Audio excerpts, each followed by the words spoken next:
وزیر اعلیٰ سندھ مراد علی شاہ کا کہنا ہے کہ اگر لوگ غیر ضروری نہ نکلتے تو کراچی میں اتنے کورونا کیسز نہ ہوتے۔ آپ دیکھ رہے ہیں دھرتی نیوز، خبر کی تفصیل سے آپ کو آگاہ کرتے ہیں۔ ایک نجی نیوز چینل کے مطابق کراچی میں وزیر اعلیٰ سندھ سید مراد علی شاہ سے پاکستان میڈیکل ایسوسی ایشن کے وفد نے ملاقات کی۔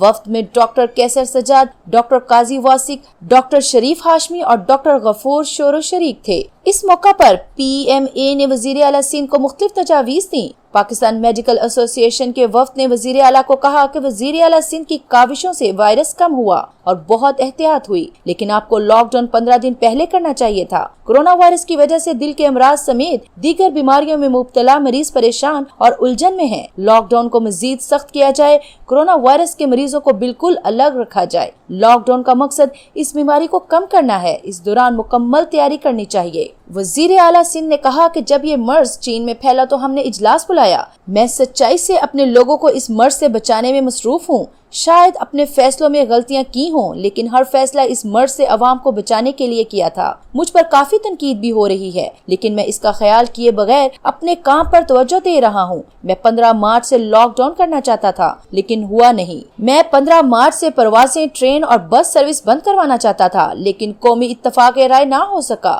مراد علی شاہ کا کہنا تھا کہ ہماری اب تک کی حکمت عملی کامیاب گئی ہے۔ ہم نے ایران سے آنے والے کو سکھر میں رکھا اور وہاں سے وائرس پھیلا نہیں۔ تبلیغی جماعت والوں کو بھی آئسولیشن میں رکھا اور ان سے بھی وائرس نہیں پھیلا۔ ہمارا زیادہ نقصان اس سے ہوا ہے کہ بار بار کہنے کے باوجود ہمارے لوگ سماجی دوری اختیار نہیں کر رہے ہیں۔ اگر لوگ غیر ضروری گھروں سے نہیں نکلتے تو آج کراچی میں اتنے کیسز نہ ہوتے۔ مزید لیٹسٹ نیوز کو جاننے اور حالات سے باخبر رہنے کے لیے دیکھتے رہیے دھرتی نیوز، اور ہاں، دھرتی نیوز کے چینل کو سبسکرائب کرنا بالکل بھی نہ بھولیے گا۔